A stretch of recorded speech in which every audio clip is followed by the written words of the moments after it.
Good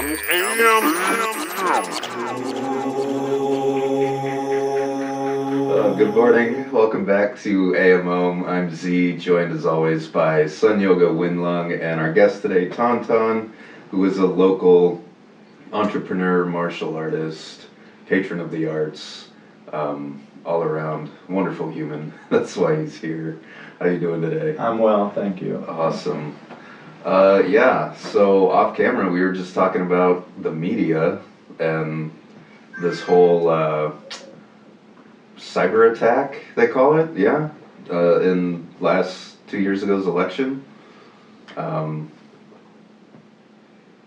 We were talking about the Russian troll farms who are now like it's starting to come to surface that they were at the same time releasing disinformation to rile up the anti-vaxxers, and so we are actually having a conversation about not knowing what actual truth is and the value of freedom of speech and the institutions that we all are a part of. Yeah. And how confusing it can be. Yeah. The age of disinformation, they call it, So much what's real anymore. And I guess, I don't know, I feel like, did that just happen in the last 10 years? Because I feel like when I was 19, 20, 21, 22, and like before the internet really kicked off, it seemed to be a better grasp on it, or... On truth? I don't know. I just... Because I only know my generation that I've lived, and I only understand these times, per se. So it's always in my mind, like, is this something new to us? I think the age of the information flow, like the flow of information is really what's changed between when we were children and now, how fast things move. Yeah. Well, if I can use the analogy for war, war used to be our uniforms against their uniforms, and you knew exactly who you were fighting. Same with information. You knew who was standing out from the crowd. You knew who the crazies were. Nowadays, somebody at a keyboard, you have no idea what their intentions are. Here in Oregon, last year, somebody ran a campaign to stop a sales tax. Somebody was proposing a sales tax, and this ad campaign was going. And I looked into the company that sponsored this video, this anti-taxing video, and it's actually a huge corporation that would have made more money from the tax. And I was like, what? What is going on? Like, it was really weird. Yeah. Was it an anti-tax video from the corporation that was... Yeah, I don't know. It was... I don't know. I shouldn't have brought it up. I got nothing more to say about it. No, it's good. There's a reason, for some reason. What it shows is us just being here thinking this stuff, and where this is the average human thoughts, right? That's what we're dealing with. The person who's going to work every day, and it's like, if they're watching TV and trying to believe and feel good about life, and we wonder why there's so much turmoil going on, and people are looking for ways to find balance in life, and because there is all these questions, there is this, I don't know anymore what to believe, maybe grandma and grandpa aren't around anymore to drop that ancient wisdom on me or something, and we're at that age now, at that time when we're starting to get to the point where we could run for office, right? We're to that point where the whole idea, well, we're becoming the elders, and we're going to make decisions and affect people. So there's that's why these questions come up, I think, amongst us. Well, and also, you were talking about the fighting with ideas and knowing what's true and stuff. I think there's a lot of truth in things that haven't been revealed yet. And Einstein said something about if an idea isn't kind of absurd at its onset, it doesn't have a chance to be revolutionary. And I think truth is often like that, especially in a society where big everything, big business, they're kind of hiding certain truths or not bringing them up to continue to move in a way that they're moving.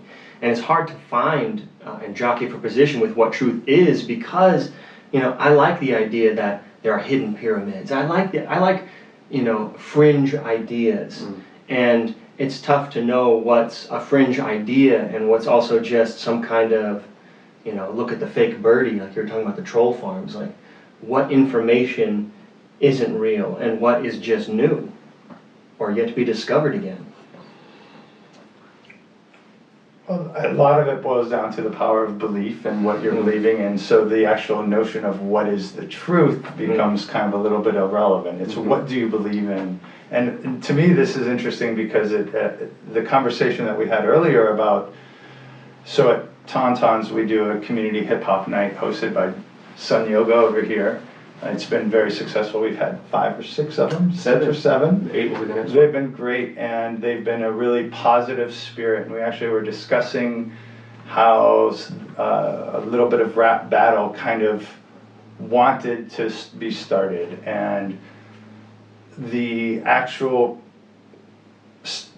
necessity of being able to control the conversation. And it's not necessarily censorship. But being able to say this isn't the place for that conversation to occur, that same kind of freedom of speech, the controls that are not there right now are allowing for information like the disinformation for anti-vaxxers and what got Donald Trump elected. And so the question is, for me, what is the real value of freedom of speech without a sense of control? I mean, it's tough to want to control the conversation and to be censoring. Yeah.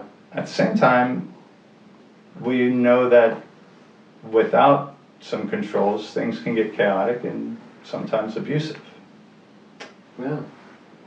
Well, that story that you were just talking about rap battles and community, that sounds to me like a person trying to order tacos in a pizza restaurant. Like, you can go ahead, man. You ask me for tacos all day long, but I don't have them here. Like, that's one thing. You were not telling him not to ask. So he had freedom of speech. He was just not in the setting where he was going to get what he thought he wanted. Yeah. Which is also something people have to learn to deal with. And then so that brings up that topic right there, learning to deal with things that you can or can't have. And I think that goes back to the times when I talk about the reality we're asked to deal with is right in front of us. It goes back to simplicity, simplifying what you really need and why do you need these things? Why do we need to wonder what's going on in Texas right now when we're here? What the people in Texas need to know what's going on in Texas, and we need to be aware of our area and our people, and that's the idea of communities. If you go back to the old days, the tribes here did not know what was going on in Minnesota, and they were fine. They went through their lives and they never even knew they existed. And they lived and died, and generations came and gone. And they existed within their own means. And because we do have access to the world now, again, we have a feeling that we're supposed to pay attention to Minnesota in Oregon. When the question is why? And that's pulling back into, handle your business in front of you. I'm just a big believer in that return to simplification and return to, we don't need all that extra stuff. We don't, but it seems accessible, and then the question is, why not? Well, the why not is kind of what we were addressing in the beginning. There's so much we don't know what to do, get bogged down. Well, how do you get out of that? You pull out of the need to know it. But something, so I think it goes kind of back to that gung fu tough love kind of like attitude of like, so what? Let it go. Just chill out. Seems very easy to say, but sometimes that's the real answer. You go into the idea of meditation and sitting down and just stopping for a minute. Relaxing when you get up. Like we're talking like 5 minutes in the morning to sit down and just say thank you for getting another chance to live again. Thank you. take a deep breath, and then start and see what the day brings to you. And I'm a big believer in what you need will show up that day. And I've been trying to do things like when the phone rings, though I don't think I want to answer it, how do I know what phone call that is? It's coming to me. Reality is saying, if I don't, then that's me saying no, like, oh no, I know better than to answer that call. And I can say that one time that happened to me and it ended up being AC Alone on the other end of the phone. And that's how I connected with AC Alone for the first time. My favorite rapper in the world. Because Scarab gave him my phone number and a 323 number was calling me, which I knew was LA, but I didn't know who it was. And I'm like, why is LA calling me in San Diego? So I picked it up and it was AC Alone. Now what if I would have been, oh, I don't want to answer my phone today. I chose to embrace what was being given me. Kind of like we were talking yesterday, you're talking about going out or not, and I was just like, if it's in front of you, engage it. It's more of the say yes and see what happens. If we say no, it's like we think we know. No, I know better. Now I'm not saying there's no intuition, and if someone's offering you this and you're like, no, I'm not doing that. You know what I'm saying? Obviously there are some things you're probably gonna say no to, but I'm just trying to feel that more like engaging what life's bringing to you. And the rest of it, in a sense, like I think the gurus would say, just wait. Krishnamurti said there was two ways to do things, either out of love or confusion. You're either doing it because you know you love it, or you don't know what you're doing. He'd be like, people would be confused and they'd go out and do something. And he'd be like, why are you doing anything? You don't know what you're doing. Just sit down and wait. And when you get that feeling from a love perspective or from a deeper calling, then act upon it. And those kind of like insights, I just found to be priceless. And I try to integrate them into my life and remember them when I'm stressing and when I'm in a situation where I'm feeling wonder why, or I'm getting bogged down. I need to start over. I need to reset. And that's personal, right? Beliefs are personal ways that we live our lives. And that's on each of us to figure that out. And we can only, again, relate to each other, never compare. Because we've never lived each other's lives and don't have. We can never know the things that made us us. We can only attempt to relate in these small conversations we have. Well, I think the more people who start to use those techniques of patience and giving the long trust, because initially I realized, how does this relate to the truth concept? And I realized it initially hits me like, well, it's tough because you're patient and then everyone else is frantic, making decisions from confusion. Unwilling to see your perspective's truth to ground in a unification. And then I realized the long trust concept that we talk about, patient, we wait till everyone can get there. And it's like, in everyday life, it's so hard. You're like, all right, I'll be patient, I'll wait till they see what I'm saying, and they don't. And you're like, ah, and then you react. But then if you can wait, and then wait again, and then wait again, it's like, then maybe people will eventually meet us all in that place of patience, because we all have perspectives. I've come to the realization that not everybody needs to meet us. Not everybody needs to be awake. Not everybody needs to be enlightened. In fact, that will never happen. There's always going to be confusion. Truth is erroneous. It is. I hope you keep going. I used to be a fitness trainer, and within fitness theory, there's opposing truths, and opposite actions and opposite intentions sometimes go towards the same goal and achieve the same process, or it's the same ends through a different process. So ultimately, I feel that the goal is to have a good time. We are here as the heroes of our own journey.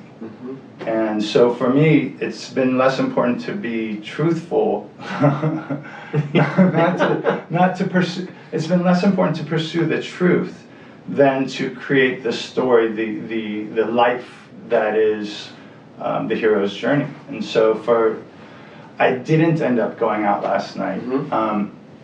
And I broke my own basic philosophy, which I put forth after my first Burning Man in 2003.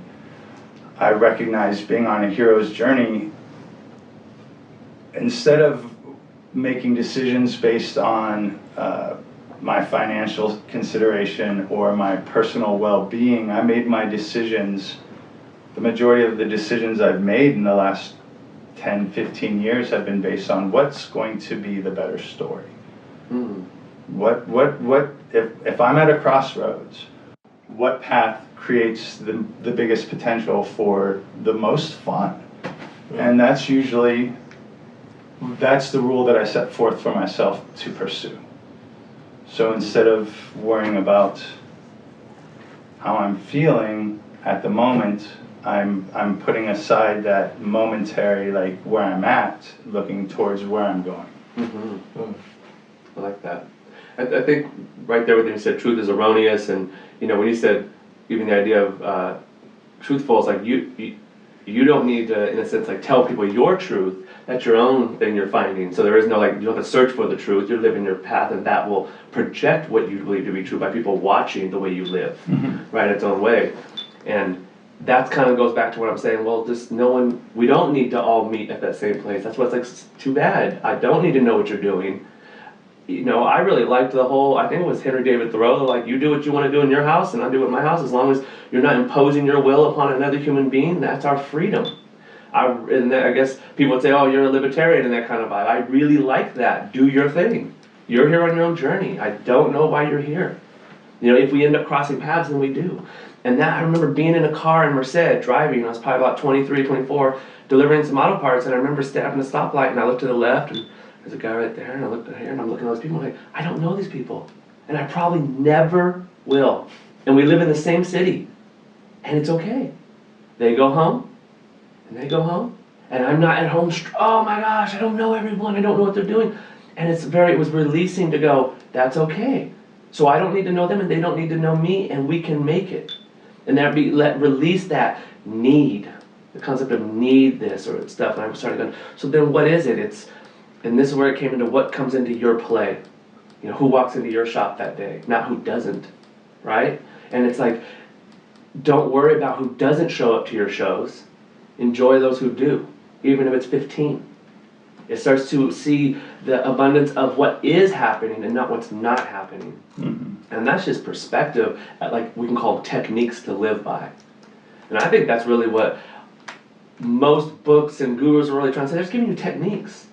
Like they say, a real guru is not trying to make you your guru. They're trying to teach you to become your own leader, lead you to your own wisdom. That's what I heard guru stood for. G, you are you.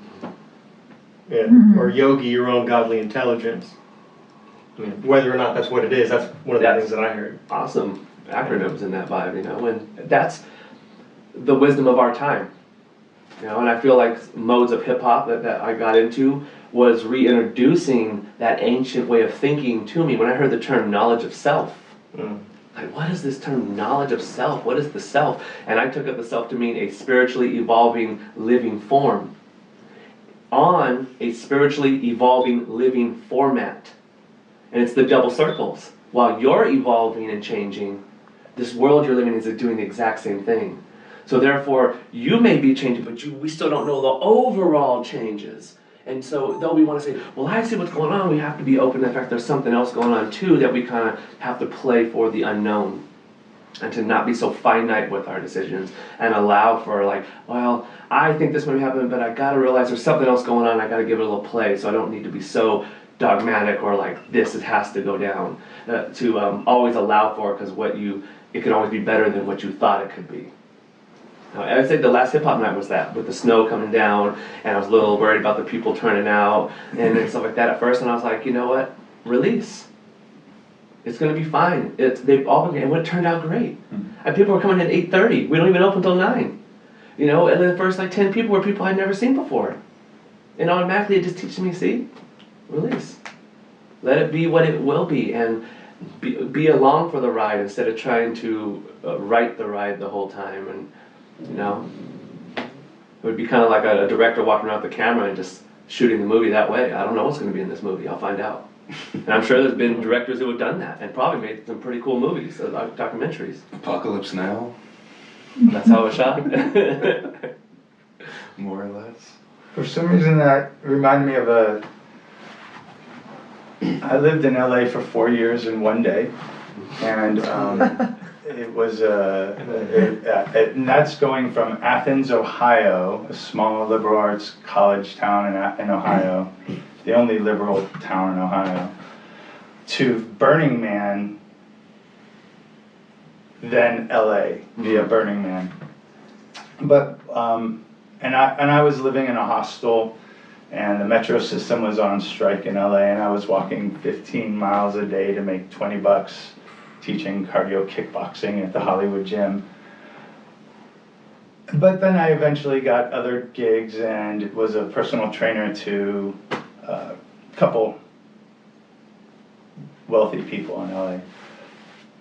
One of the biggest challenges of LA is the traffic, and one day it was a Friday, and usually you pull into the traffic and you get frustrated at someone and you react. Mm-hmm. And it was one of those days where I recognized the reaction was going to cause a negative reaction in someone else. Mm-hmm. So I behaved with grace and gave like courtesy, and with the intention of maybe that courtesy will ripple out rather than the angst. Right. And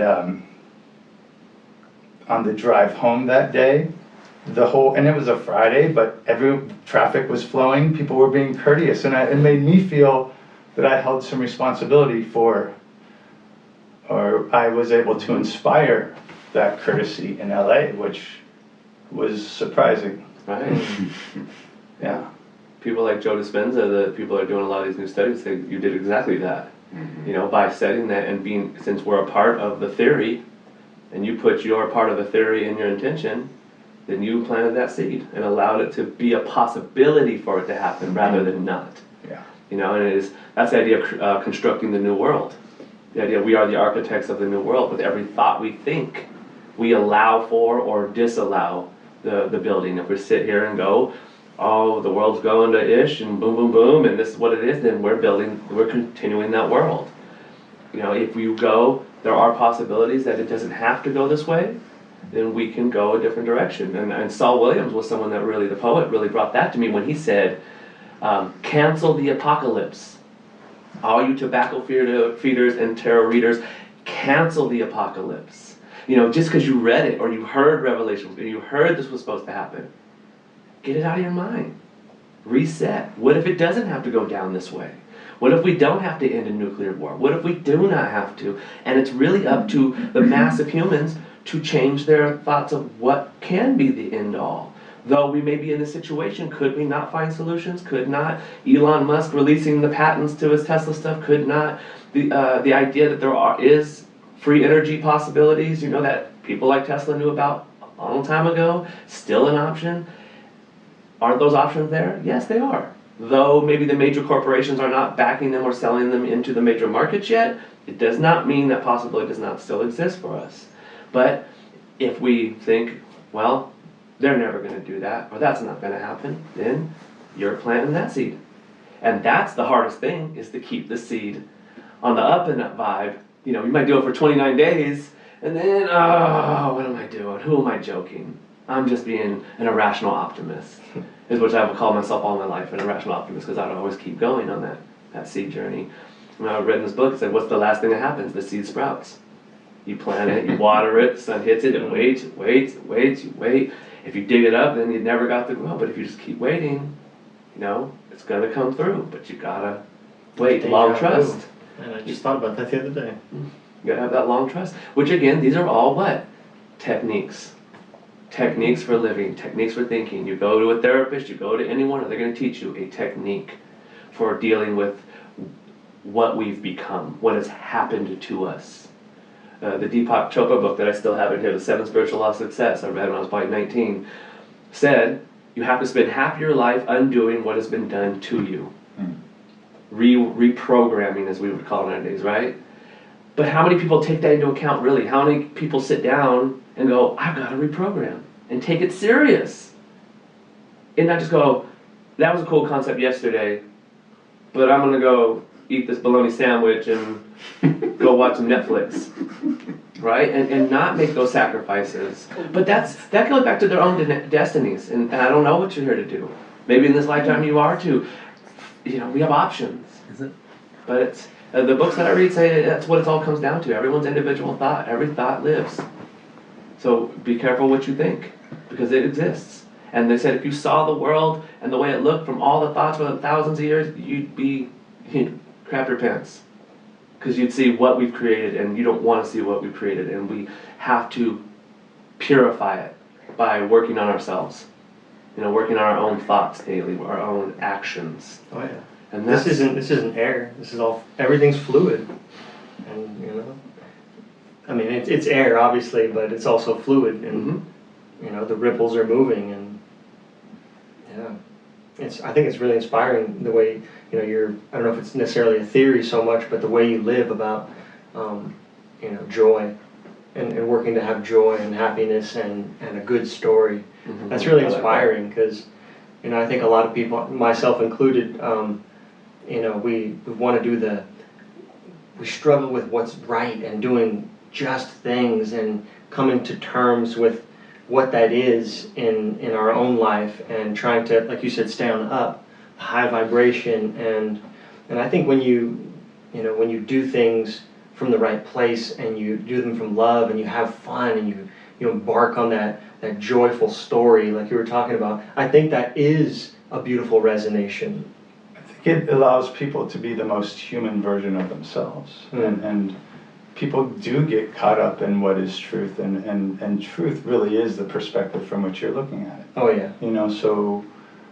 So having less need to be correct and to find truth opens the door for more of everything else that you aren't seeing, that you don't know about.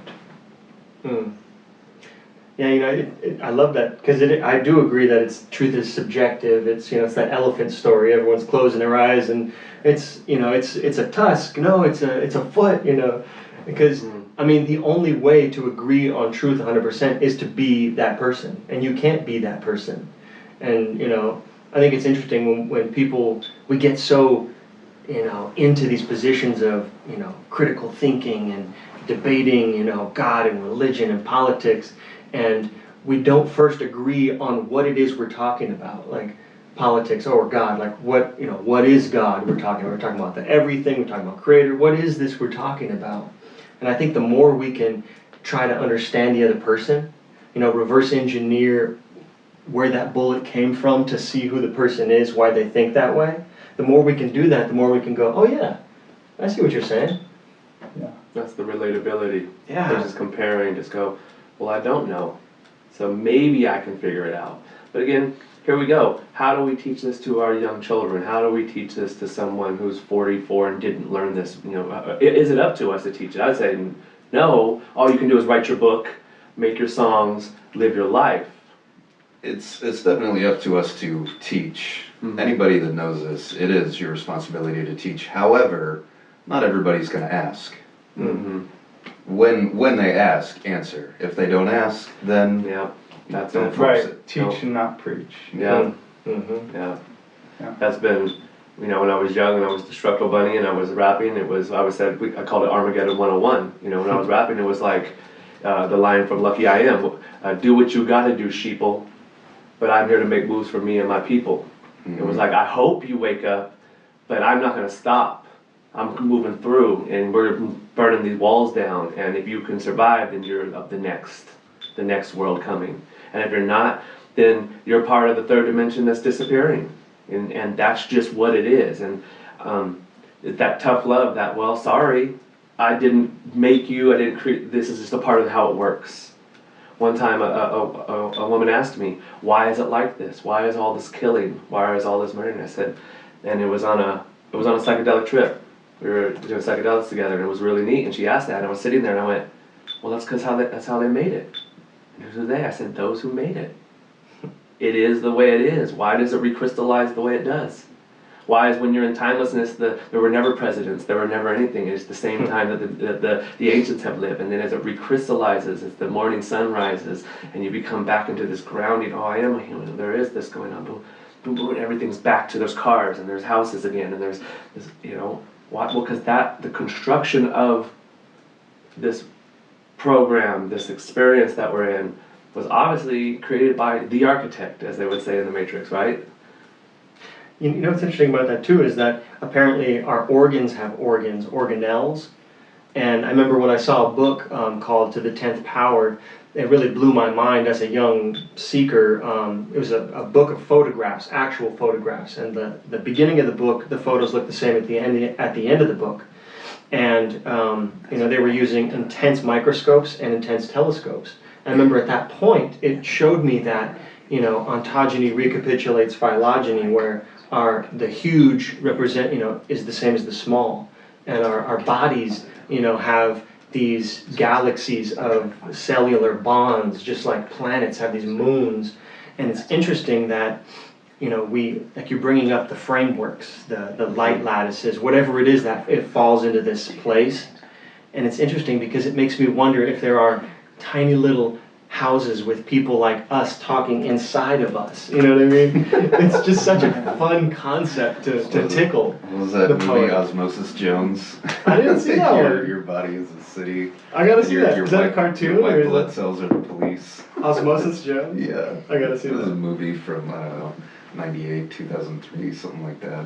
I'm definitely gonna check that one out. That's the whole universe in a fingernail vibe, right? Or what was the end of that movie where they're playing marbles? The aliens are playing marbles. Men in Black. Yeah, right?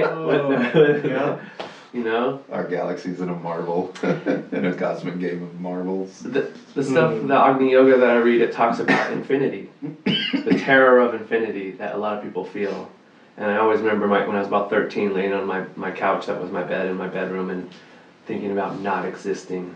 Oh man. Right? The not existence, that I won't be able to think about thinking. How old were you when? About 13. That's when I started thinking about that too. Like, wait a minute, you mean I won't be here to even know that I'm not here? Like, oh, I can't even. That kind of thinking, I was scary, man. It was just like, I don't want to think about that kind of stuff.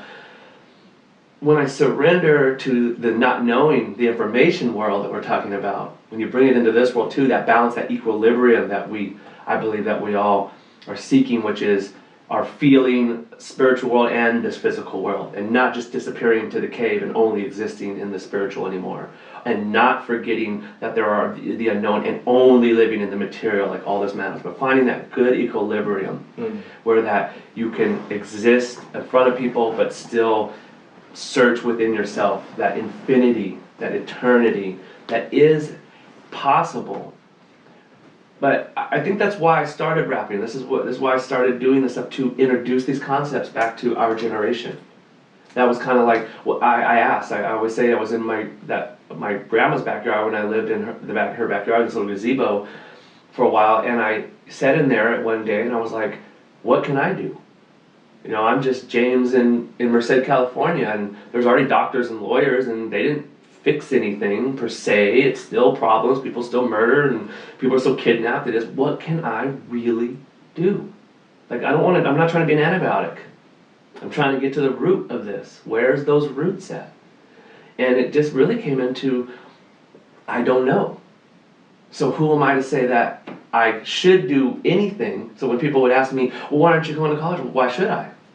Because you could do this. Well, what's that going to do really? Well, I could do this. Yeah, but that just leads to this. Show me something that leads further back.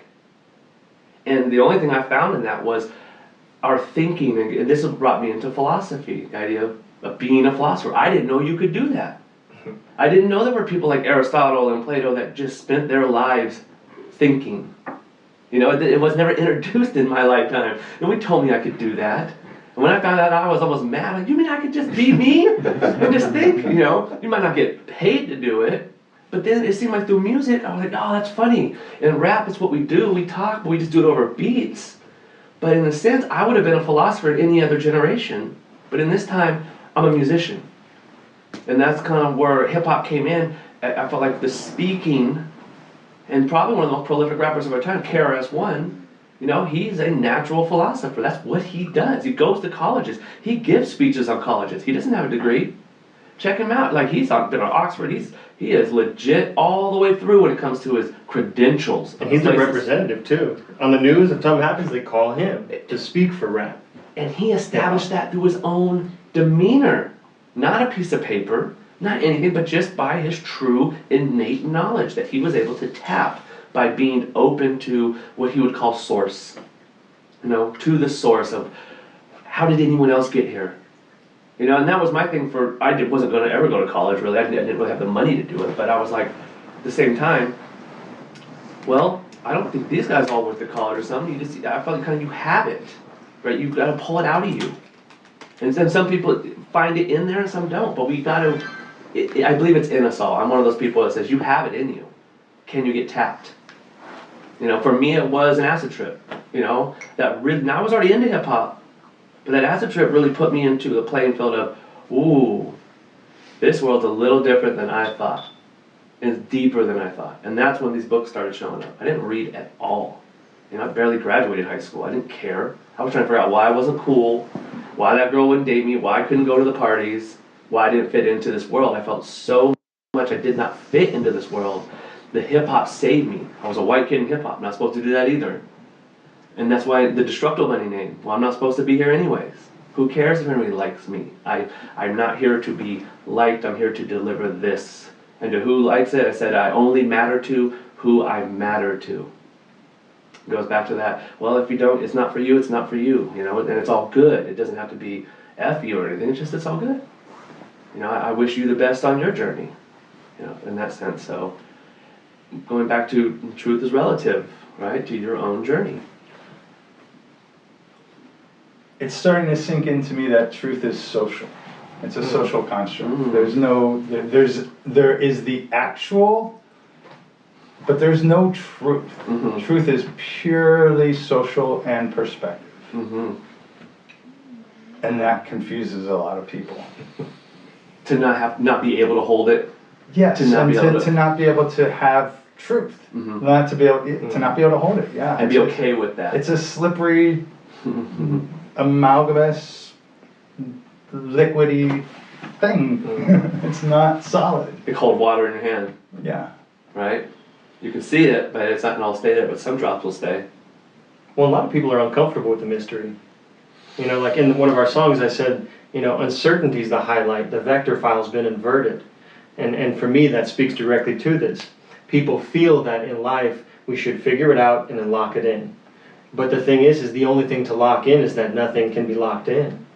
And I hear that in what you're saying. It's like, those great things, love, God, truth. It's like, they're not things. Right. They're verbs.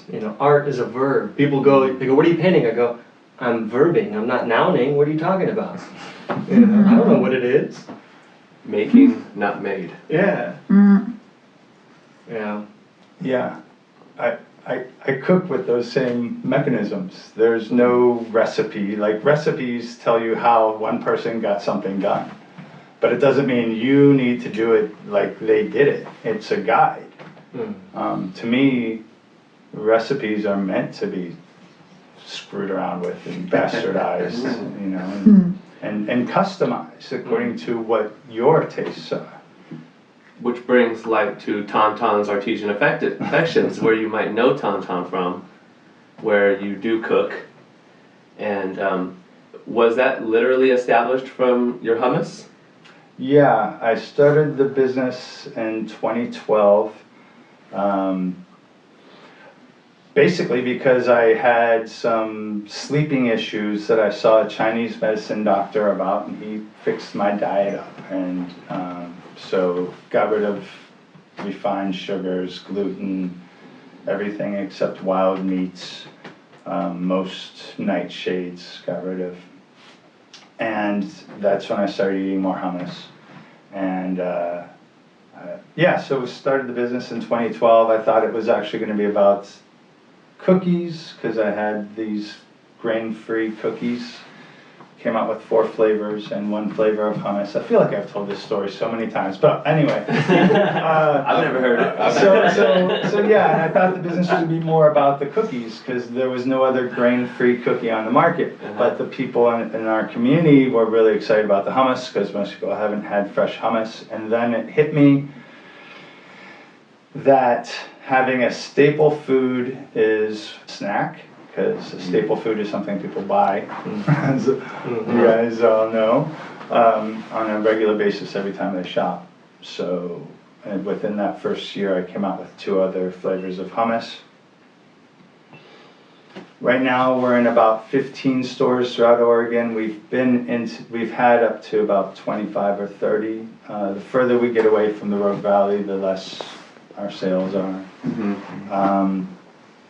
We just opened our cafe about 1.5 years ago. Okay, so that's pretty new. It is. Yeah. Okay, awesome. Yeah. What's the name of the hummus?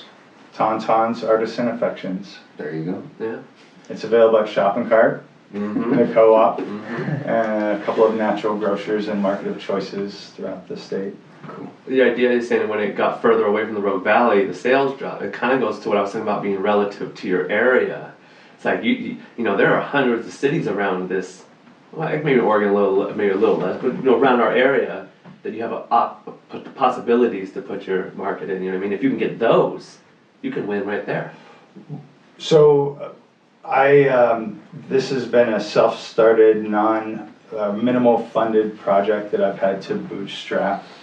So what I've done is really made a presence, to be successful in the Valley, I've made a presence at the farmers markets and use that as my customer interface where I can engage, where I can refine our recipes, where I can do market research and know what people are actually wanting to eat that they're not able to get. And that's also where I was able to really do my the marketing of it. And so we were never able to, or we have yet to become financially liquid enough to get our gluten-free certification, our organic certification. So here in the Valley, people know of our brand, and so we've already established a reputation for the quality of our foods. But because we don't have those certifications, the further away you get from here, the less people actually know about us. So that's a little bit what you were talking about to me yesterday. What you want to create now is something with that'll be based in the gluten-free world like that, where people will know. So right now, I'm working on establishing a nonprofit to take over the cafe and rental kitchen that I've created. That will be a Southern Oregon gluten-free food innovation center. Nice. Yeah. I like that, food innovation. Future, pushing it further. What else can we do with it? Right. Because that's been, at this age now, the next step in my life is food. What I'm intaking, why am I eating it, and how can I, you know.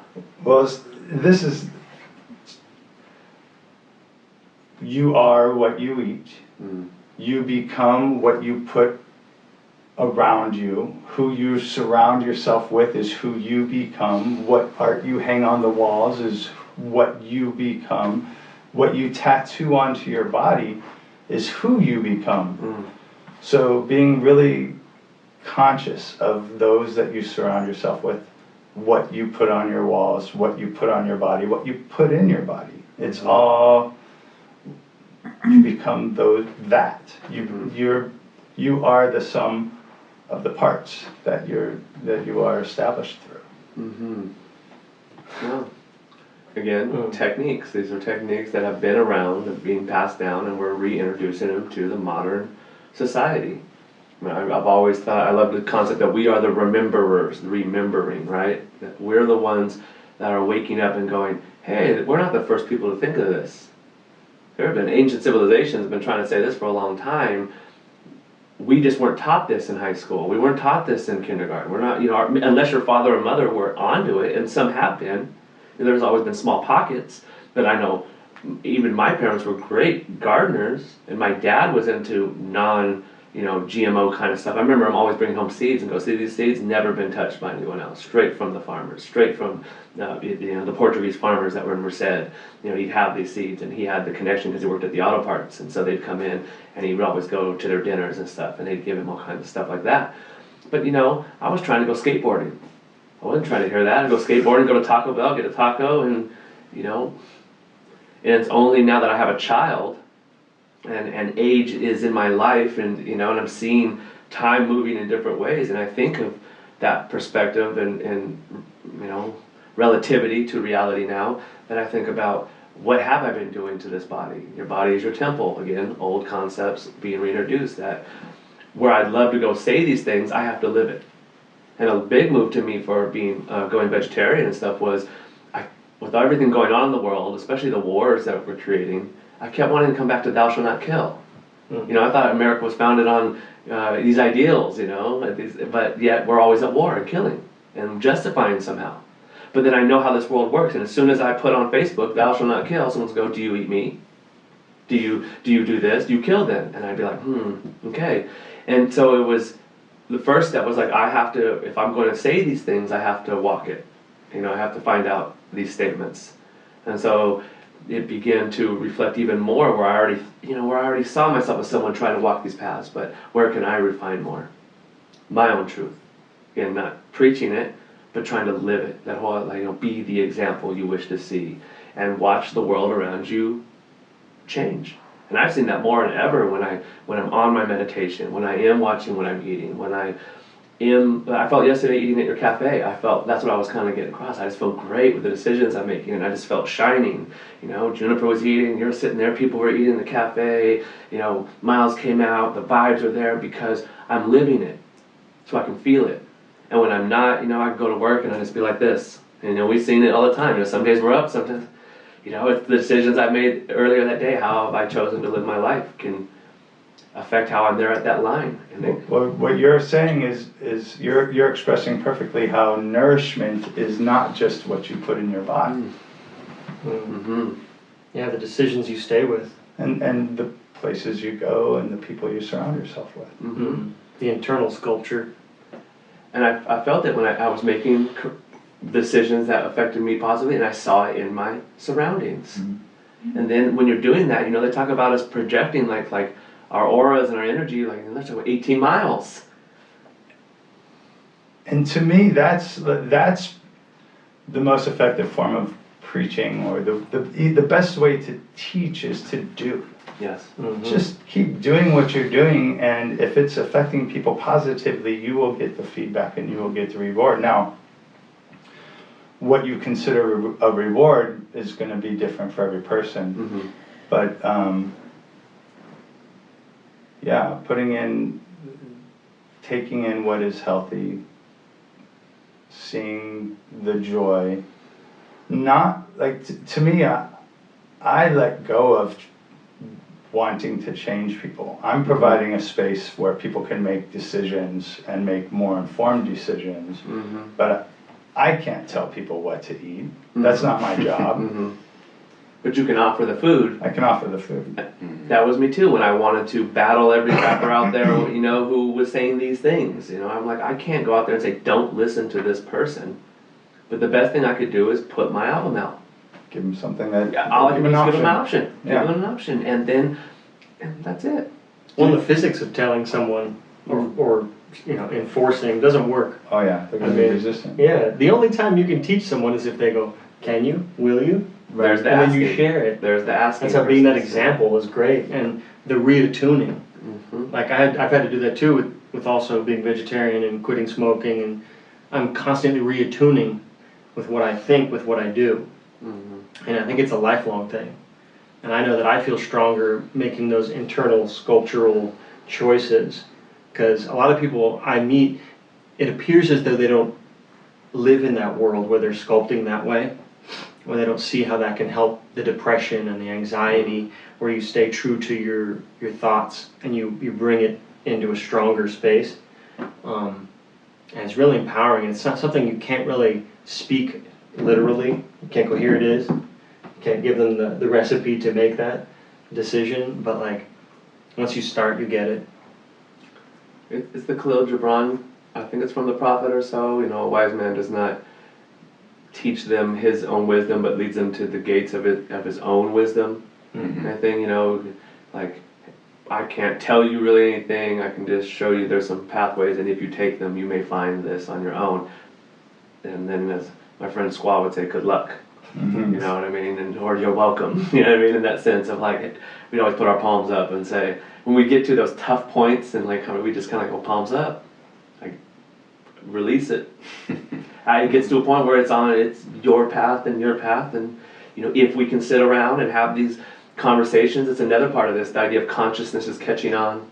You catch on to that consciousness, and it's like a cycle, and start the conversation. So this AMO is really starting the conversations again. Let's have these conversations. Let's talk. We're not killing each other. We're all from different ways of life in our own way, and we're sitting here having conversations. And I believe that we need to just have more conversations, especially people who feel that they're from opposite ends, and see that we do relate more often than not in ways. And that was my big thing, is that when I was saying what can I do, was what concepts can I find that we can all agree on? Can we all call this place Earth? That was when I was young, I would say that. I know these days you realize around you know all this stuff, and it's not. You still find debates, but I was trying to find, is there anything that we can say, we'll agree on that one, let's build on that. Now, can we get 2? Can we get 3? Can we get 4, where we can all stand on and go, okay, can we start coming from this point where we might be able to relate a little more and not and tolerate and not annihilate and not destroy. Destroying happens anyways. As I always say, when the idea of suicide went through my mind, I said, well, I'm going to die whether I kill myself or not. It's going to come. So I could do it now, but I don't know why, if I should or not. I guess I could just ride this out and see what happens. And that was, for me, something that brought some logic to my mind. I was like, well, you know what? It's going to happen anyways. So I'm going to ride this out and see what happens, even though I didn't know. And again, it's the surrendering to the unknown, and opening up to what can be. And that's where these conversations, I think, are important, just to have it, whether at your coffee shop with someone sitting at the bar, And I always found that's what really happens at shopping cart. Within the small little time we get, I get into more and more of these conversations with people. And sometimes the customer behind's like, come on, are you really having this right now, And yeah, I was just about to say, you say a short time. With me, it's a short time. With you, thinking we get hugs at the end of the conversation. We're hugging the customer at the end of the conversation. But that's what I feel like I'm being asked to do. And Richard at the Hermeticus bookshop, he thinks that's the same way. In the same way you said, the Wayfarer, Oh yeah, how Siddhartha ended up being the ferryman, like being there at the thing is people come through the line, and Richard says it all the time, people will come through your line. And it happens more often than not, where people come through and just the little slightest conversation, perk them up, or I've had some where I realized don't say anything. Mm-hmm. There's nothing to say to this person. I remember saying, how are you doing today? And this lady just looked at me and said, that's a very dangerous question, okay? I worked in retail all my life. Let me give you a piece of advice. You say, what did she say to say, like, how are you? Not always how are you, it's like good day or so. It wasn't like, don't, hello. Yeah, hello, yeah, don't say how are you. That's a classic, hello. And allow them to, if they want to share more, because that other one's the loaded question that you don't know if you really want that answer. They don't want to be asked that per se. And I understand that, because it is always a weird, it's coming by someone, you go, how's it going? And they go, how's it going? Mm-hmm. Right.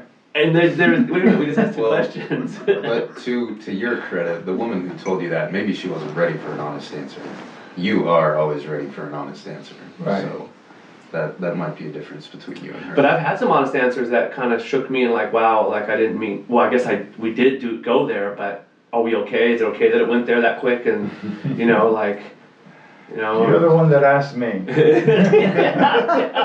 Right. And I can hold it, but it's like, woo. I had a whole summer of questionable salutations, where people were like, how you doing? I'm like, mostly okay. I think I've asked if you want the honest answer, so is that really a question? Mm-hmm. But isn't that more healthy than people just saying, oh, I'm good? Yeah. When really I they're take that not. as an opportunity to go ahead and let people know, hey, I'm a human and I'm actually not. Yeah. Because it allows right them now. to also just be honest and express, when you're not doing okay, right? Yeah. We all have those days, those months, those years where we're really not okay. And instead of having shame around that, and just being able to be more honest about not being okay, in a way, just accepting it allows you to release that, instead of having to feel the pressure of being good. Because everyone else is telling you they're good when you ask. And that's this conversation too, right here, for everyone who's listening. We're talking about these concepts and stuff, but we're really trying to say, hey, we're just like you. We're just sitting at these tables trying to have concepts. And more in my life, I have found to address conversations with my shortcomings first. You know, a lot of people hear how I rap and they go, oh, he's that positive guy. He's always positive. He's always got this. And they don't know my 19 to 35. When I wasn't always this way. When I was, all these concepts were there. But living it and being able to deliver it with some validity more, I had to live into that even more. And they don't know why I talk this way all the time, because I realized I have to survive. Because I found I was dying the other way. And this world would eat me up. And I would have become sick, because I was becoming sick with anger and bitterness. You know, and no, I've got to look out for myself because everyone else is. So that's where we're attempting to relate with people in these conversations. Like, hey, it's Sunday morning and we're having a conversation with you, and you know, you may or may not have friends to have these conversations with, and I hope people do. You know, a lot of these conversations happen at about 2, 3 o'clock in the morning over a beer or something, right? Like late night, where they like you get loose enough, where you start talking about some wild stuff. Oh, you're crazy, you know, and we're just trying to restart that conversation of, hey, we're all out here trying to hold on, trying to thrive. And no matter if you went to school or not, if you have your own business or not, if you work for someone else or not, if you're a new family person or not, we're humans on this planet. Can we agree on that? Can we get to one spot? Now, you know, where do we separate at? And where can we start to go, I see more relation than separation. So there's no need to bring someone else down the battle concept for me to win. It was the idea of, why can I not thrive and you too? Where can be a situation where we can all thrive?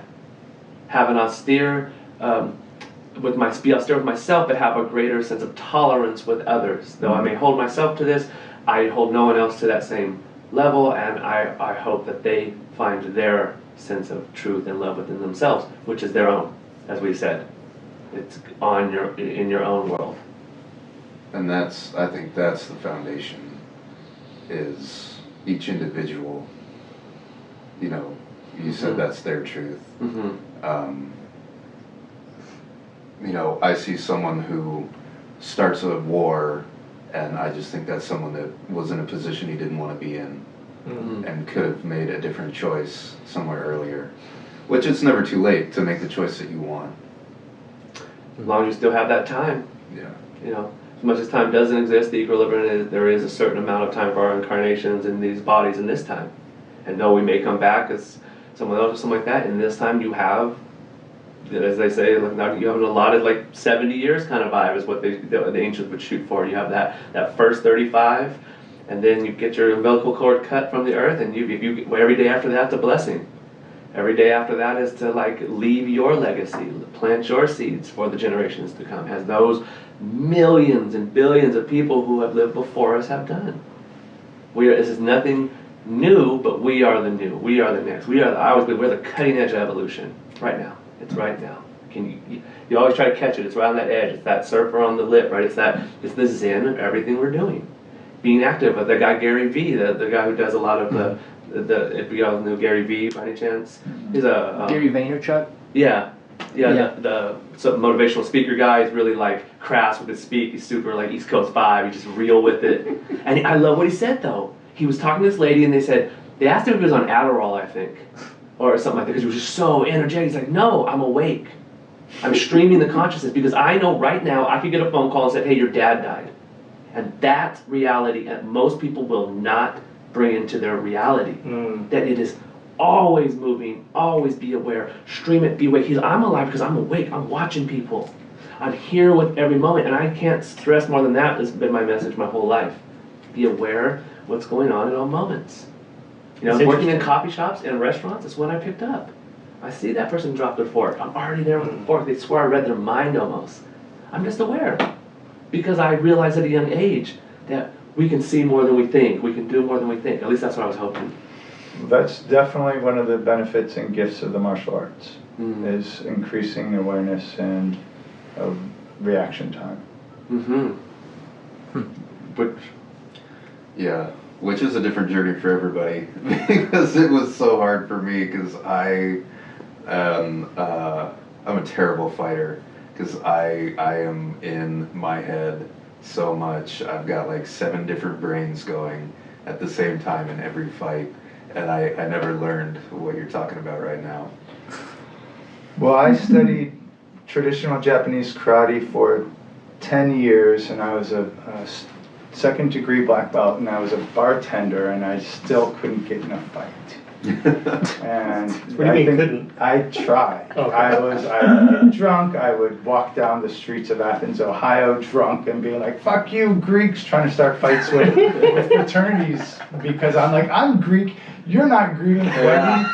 So I would get aggressive. I would try to start fights, and I couldn't get in a fight. And fights wouldn't break out at the bar that I worked at because I was behind the bar and people. I don't know. I wasn't intimidating. I don't think. But Your aura held space. It said, no, this ain't going exactly, down. Exactly. So I ended up studying a system called Bondo, which is a system my father studied under Grandmaster Father. So I studied karate instead of Bondo. And after 10 years of karate, I wanted to test out my martial arts, and so I started kickboxing. And the ground floor to the Bondo system is Lethwei kickboxing. Burma is right next to Thailand, and so there's a tradition for the Burmese fighters to fight the Muay Thai fighters. So, I ended up doing kickboxing to figure out whether I was a good fighter. And I ended up losing my first 3 fights, but lost them very well.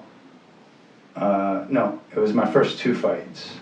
And then ended up losing them, like I said, pretty well, and got invited to help train someone to be on the US team. And I ended up being on the US team to go fight for this Bondo international title in France. And I ended up winning my last 3 fights. Wow. And the first victory was the one in France. So anyway, That's incredible.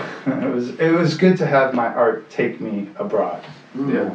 Yeah, that's what I always hope to. And it is, when we go to Costa Rica, it's the first time that my music took me out of the United States, which I always said, if I ever travel, it'll be my art will take me there. Right, and it felt good to be able to, once I was actually in my early 20s and I realized I could just do karate or martial arts the rest of my life, it took a lot of pressure off what I was going to do with my life. And so once I was like, okay, I could just be a martial artist until I die, and I'll die happy and in a good space. And once I accepted that, then all these other doors opened. That's similar to the hip hop. When I realized I wanted to be a rapper, even though I never knew what the financial aspect was coming from it, I was telling you I found what I love, and no matter what anybody said to me, my parents or not, I'm doing this.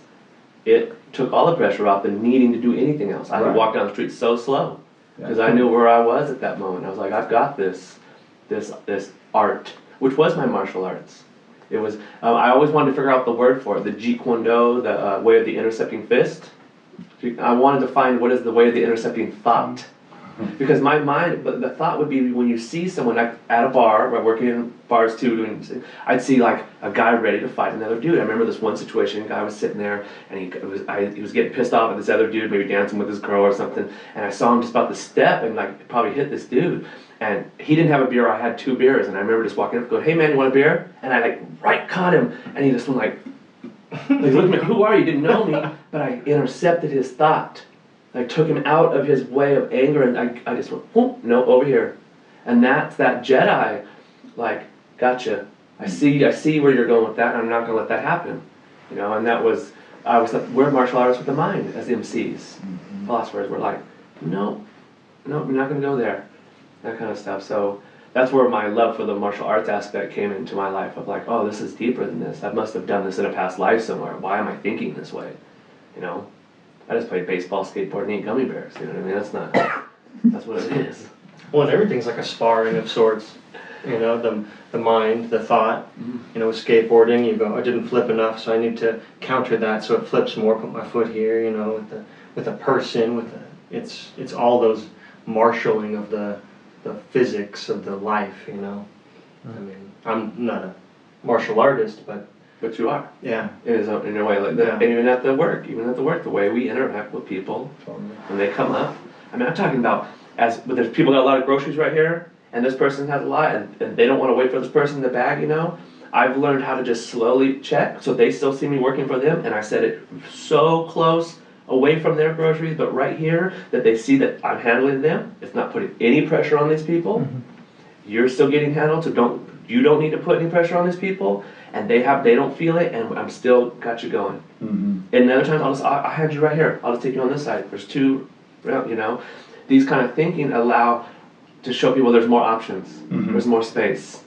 And that is key. And if I'm not thinking that way, then all these other emotions start coming up. You know, hurry up, get out of my way. And that's the big thing in our world. We need to slow down and stop telling people to get out of the way. You know, I heard that Oregon drivers weren't aggressive. You know what I mean? The world's aggressive these days. There are a lot of aggressive drivers up here, you know. Yeah. I'm from California, and people say California drivers are aggressive. I'm like, it's just as aggressive. Yeah. I get flipped off all the time up here. And but I'm a slower driver. I like the 60 miles per hour, 65 miles per hour vibe. I'm cool with it. I'm just chilling. But it's okay. But as long as, you know, like you said, the grace. I'm learning to now allow them to come in and not chase them. Oh man, I saw someone on the freeway the other day that was phenomenal. This dude just was not having it. Drove, was actually pushing the person off the road to cut him off, literally. And I was like, that could have been me in the past, where I've been aggressive, someone who was a little, you know, I wanted to teach him a lesson. Slow down, But you right? didn't. No, I haven't went that far. I mean, Kara's been in the car with me a couple times. She said, you need to chill out, you know. I had a crazy experience the other night when someone shot through the light over here on Grove and where the Home Depot is, and his kids in this little like Ford Chevy Volt shot through like 100 miles per hour. And I was watching, like, well, maybe they were trying to break the light, you know, whatever. And they got to the next light, and I made a left, and I caught up behind them, and it was a green light, and they weren't going. I kind of honked, and then they, boom, shot off. You know, I was like, okay, cool. So I go back around the 24 this way, and then they stop like 20 feet in front of the green light, and they just stop. So I kind of pulled, I could have went around them, I kind of pulled up and like, what are you doing? Like, kind of got close, and I'm looking in the car to see if I can see if they're on their phone, if they're not paying attention, so I honked again, and they didn't move. I know they just tested me. So here's where I love my test. I say, I just get a little closer, like the point where I'm probably on their bumper, like, you know, the point. And then this kid's just flipping me off out the back window. I think it's like young kids. And I'm just looking at them, they're just like, just like, I can see this one kid's just really getting it, you know. I think I'm touching their bumper, you know what I mean? I'm like, just kind of like, go, just go, the light's still green. And then I hear this, and I look to the left, and there's a Phoenix cop right here he doesn't have the lights though, he's in like those Mustangs without the lights. Oh, yeah. And he's looking at me like, what are you doing? And I'm still doing this from them, and I just looked at him and I was like that, and they go, boom, and they shot up, and he just goes, shoo, and shoots here, but they don't realize it's a cop yet, because he doesn't have the lights. So he goes to the next light, they stop. Light hits, they shoot around that side, and he comes around, and I'm like, is he gonna get him? And so, boom, flipped him. And I'm just thinking, how mad are they right now? After all it just went down with me, to that ended up happening, I was just like, when I came out of Ray's, they were still being pulled over, their lights were still on, and I was like, I kind of felt like my destiny in a sense to be there at that moment, maybe to get them off the road. I don't know what they were on or what was going on. It was a wild, aggressive moment. That's a satisfying story. Right, that was, for them to I be a wasn't cop, sure where that was going. for that to be a cop, that was wild. And it was blowing my mind, you know, the synchronicities, for that to end up to be a cop of all the chances. And I just left there and was like, well, I guess I was supposed to be there to get them off the road that night or something. They could have been a danger to someone else. And I guess to wrap it up kind of vibes, It's just time. slow down. Yeah. Take a rest. Awesome. Well, thanks for joining us, everybody. Thank you, Tonton. Thank you. If you're ever in the Ashland, Talent, Medford, Oregon, hit up Tonton's in Talent. 109. 109 Talent Avenue, Yeah. artisanaffections.com. Yeah, awesome. Thank you. Thank Love you. Thank you, definitely. Thank you, everybody. Cool.